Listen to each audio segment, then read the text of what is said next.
Un réveil à la main, la marmotte un beau jour réunit ses enfants au bord d'une clairière.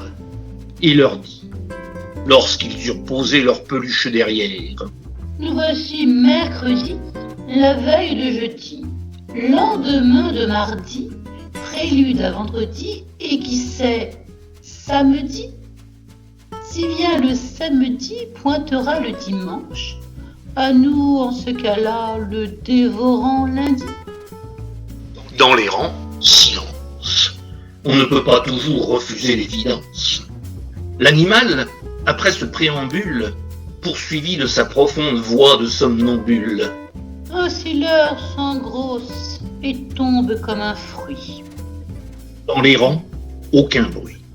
À moins de n'y prêter une énorme attention, savez-vous bien que nous risquons de nous retrouver ici dans 10 ans, un autre mercredi semblable étonnamment.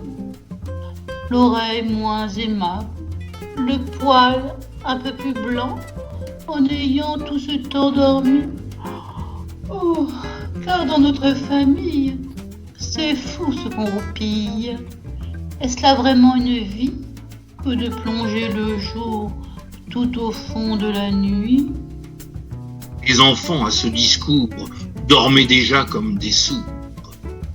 Elle-même bâillait intérieurement, mais n'en laissait rien voir. Il faut se dominer lorsque l'on est maman.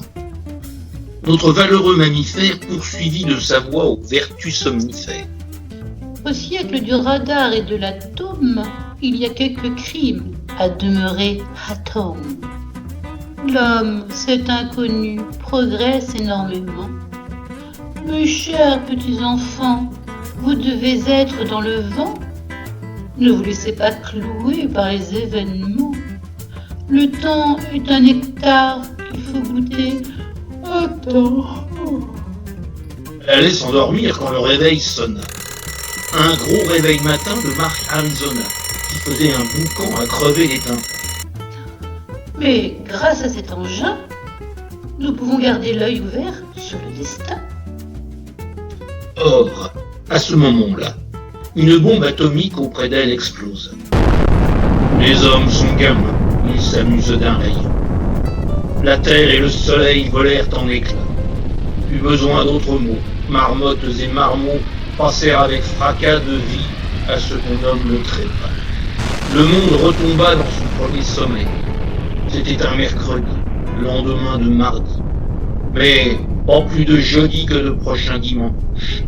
Oh, dans le vide ouvert de ce peu de poudre blanche, dormez, n'écoutez point les actuelles marmottes.